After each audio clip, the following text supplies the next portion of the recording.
وفي اقل من 24 ساعه ضربه اخطر من الضربه اللي تضربات فيها المغرب كتضرب بها الجزائر من مخترقين مغاربه. ولكن اليوم كيوصلوا لهم رساله ان الضربه هذه غير مجرد رد بسيط لداك الشيء اللي درتو اليوم. وفي اقل من 24 ساعه تضربات الانظمه الداخليه للمؤسسات البريد والاتصالات ام جي بي تي للجزائر. ولكن قبل ما ندخلوا لهذا الموضوع ونقرا لكم الرساله اللي كتبوها المخترقين المغاربه، وحلا حتى نشر لكم حتى المعلومات اولا الاشياء اللي وصلوا ليها، حيت 13 جيجا اللي قدروا يتيليسارجيو من هذه المؤسسه هذه. وملي كنشوف هذه المنظومه، حنا ما غاديش نقارنوا راسنا بالمستوى ديال الجزائر مع احترامي للشعب الجزائري، ولكن المنظومه الجزائريه والمؤسسات الجزائريه في اشتغالها.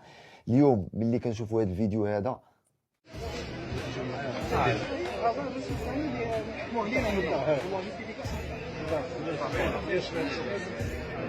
من العيب والعار ان سنه 2025 دوله قريبه لينا بزاف مع احترامي للشعب ديالها كنشوفوا هذا المشهد هذا انهم فرحانين بالتي بي او. من العيب والعار انني كنشوف مغاربه العالم اللي عندهم المكانه في حكومات دول جد جد متقدمه. يكفي ان نقول لكم عندنا وزراء في الحكومه الهولنديه، ووزراء في الحكومه الفرنسيه، ووزراء في حكومات اللي فعلا كتنظموا غير هذا الشيء هذا من بعيد عن المجال السياسي. نمشيو حتى في المجال العلمي، ملي كنشوفوا شركات ابل مايكروسوفت وغيرها من الشركات العالميه في تطوير الانظمه وفي تطوير مجموعه ديال الامور كيشتغلوا فيها مغاربه، ماشي اشتغال عادي وانما في هندسه كبيره. يكفي انني نشوف وزراء في هذه البلاد هذه ولا رئيسهم براسو مع حتى المستوى اودي.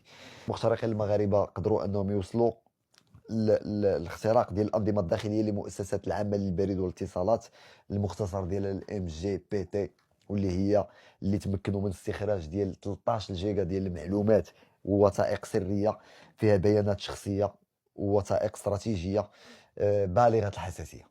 هذه هي الرساله اللي خرجت.